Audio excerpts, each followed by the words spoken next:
Olá, eu sou o professor Anderson Gouveia e eu encabeço o time do Yoga and Meditation Center. Eu estou aqui para te explicar como é que a nossa escola funciona, basicamente, como é que a gente desenvolve o yoga e a meditação dentro deste centro. Bom, basicamente a gente utiliza o Swastika Yoga. Então, se você é ex-praticante, se você conhece o Swastika Yoga, é isso, não precisa nem da sequência no vídeo. Se você não sabe do que eu estou falando, fica aqui comigo que eu vou explicar como é que funciona. Bom, Swastika significa autossuficiência, então basicamente é o yoga da autossuficiência e a gente tenta proporcionar isso para os nossos alunos. Então a ideia é que os nossos alunos saibam praticar sozinhos, saibam praticar na praia, pela manhã, em algum horário que ele tenha disponível. E quanto mais conhecimento o nosso aluno tiver, mais profundo vai ser aquilo que a gente vai conseguir ensinar para ele.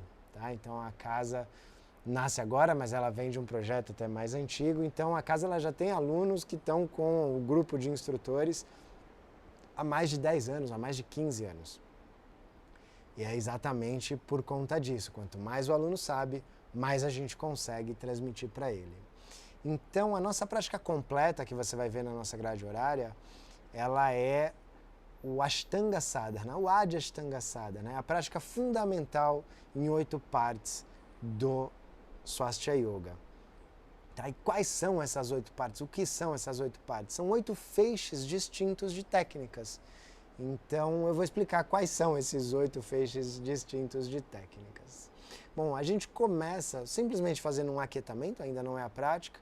Você já não está mais tanto do lado de fora, já não está mais mexendo no celular, vendo e-mail, vendo a decoração do ambiente, você já se aquietou, já fechou os olhos, já se recolheu e aí a gente começa a prática pelos gestos feitos com as mãos. Tá? Então nós vamos realizar alguns gestos feitos com as mãos. Basicamente 2.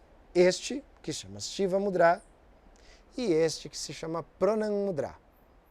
Tá? O professor vai te ensinar a fazer isso de um jeito mais bonitinho. Mas nas primeiras aulas não tem problema. Pode ser uma mão sobre a outra e depois esse outro gesto. E aí ele vai dar a indução do que é para você pensar, mentalizar. Mas basicamente a função do Shiva Mudra, principalmente do primeiro gesto, é te conectar mais com o yoga. Então ao realizá-lo, você e o yoga tornam-se mais próximos, praticar fica um pouquinho mais fácil, um pouquinho mais gostoso. Bom, mantendo as mãos nesse segundo gesto, nós vamos passar para a segunda parte da prática, que é denominado Puja, e essa parte é uma retribuição ética de energia. Ela se assemelha muito, em parte, com os cumprimentos das artes marciais. Então ela tem mais atuações, tem outras atuações além desses, mas tem esse carinho e respeito das artes marciais que o praticante, ao chegar no dojo, por exemplo, ele cumprimenta o dojo, ele cumprimenta o ambiente da prática. Em seguida, ele vai cumprimentar uma pessoa que está lá no quadro, geralmente um velhinho que está no quadro. Esse velhinho geralmente não é um simples velhinho, ele é o fundador daquela escola, daquela metodologia, daquela escola de Aikido, de Judô, ou no nosso caso, de Yoga. Então, como é que funciona esse Puja? Bom, primeiramente você vai estar lá com as mãos assim e vai fazer uma mentalização para o local da prática, para criar a vibe ideal para a prática. Então, além da decoração, da tecnologia necessária, a gente vai criar uma vibração energética mais propícia à prática. Certamente você já entrou num ambiente e ele era gostoso, ele era leve. A ideia é criar um ambiente dessa forma. Aí o instrutor vai induzir. Tudo o que eu estou explicando aqui, o instrutor vai induzir fase a fase, passo por passo. Aqui é para você ter uma noção geral. Bom, depois de ter se conectado com o ambiente, você vai se conectar com o professor, com aquele que estiver te ensinando de fato. Aí vai ter uma mentalização que vai de você para esse instrutor. E então, a terceira parte do Puja, a terceira parte dessa retribuição de energia, é para o professor do professor. A gente tem aqui o conceito de professor-avô, que é muito forte em várias culturas do Oriente.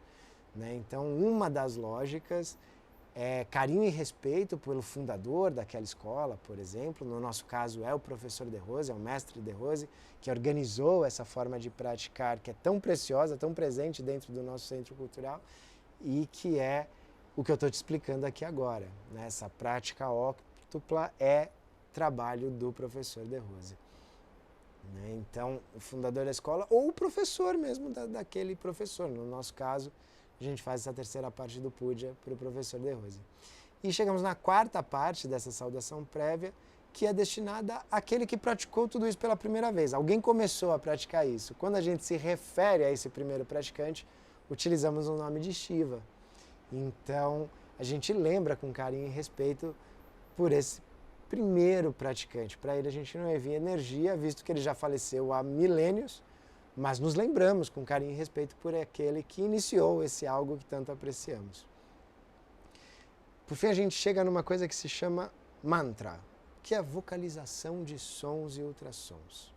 Tá? Então, a gente usa mantras de dois tipos.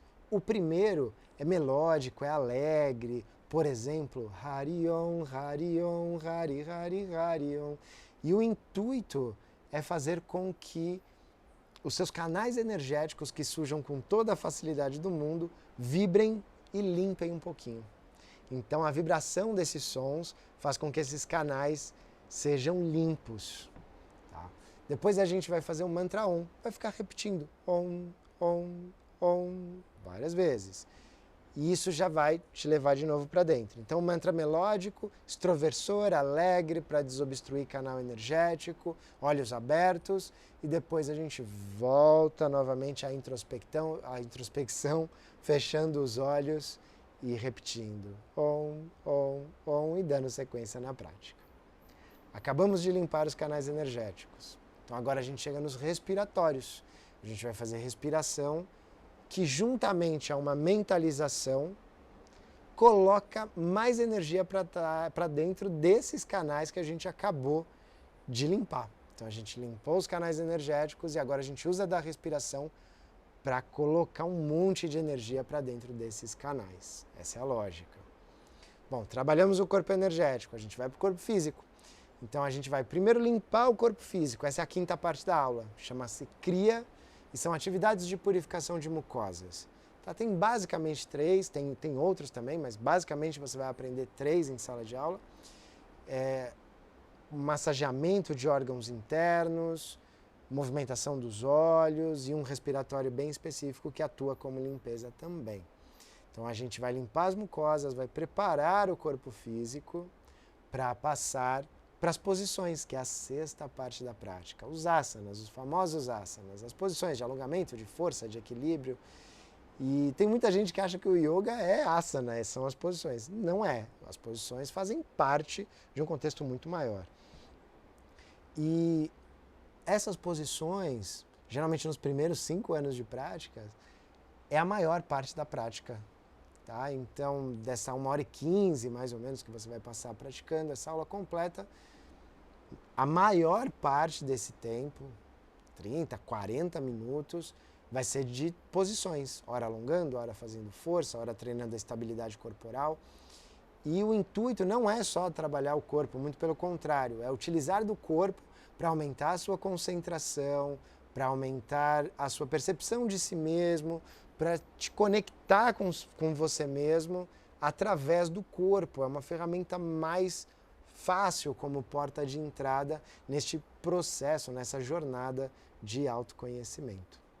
Então, fizemos gestos com as mãos, fizemos o trânsito de energia, criando uma vibe boa, nos conectando com os professores, limpamos os canais energéticos com a vocalização de sons, depois colocamos um monte de energia para dentro desses canais com os respiratórios, limpamos as nossas mucosas e em seguida entramos com as posições, alongamos, fizemos força, tudo isso, e então finalmente vamos assimilar tudo que foi treinado. Então o relaxamento, nós vamos nos deitar e vai ter um relaxamento induzido, cujo intuito é assimilar tudo isso que foi treinado.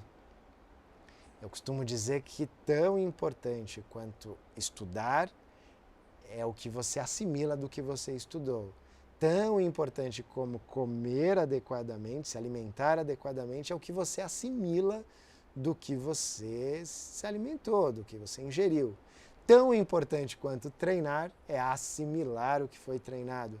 E na nossa prática a gente consegue fazer isso conscientemente, otimizando o processo. Esse é o relaxamento. Essa foi a 7ª parte.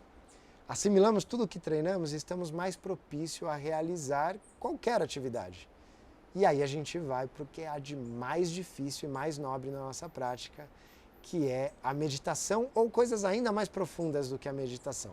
Mas a meditação já é ótima. Então nós nos sentamos novamente, mais uma vez com as mãos naquele gesto inicial, coluna ereta, olhos fechados, e basicamente o exercício de meditação, o exercício de dhyana, seria o nome erudito, vai consistir em concentrar-se numa imagem, num símbolo ou numa imagem qualquer, ou num som, num mantra ou num som qualquer, ou ainda numa imagem e num som correlatos. Por exemplo, a água que cai de uma cachoeira e o som da água caindo na cachoeira. Tá? E o seu instrutor vai te ensinar muitas e muitas formas de treinar a meditação até que você encontre uma que seja de sua preferência. Essa é a nossa prática completa, é a maior parte das aulas que tem na escola.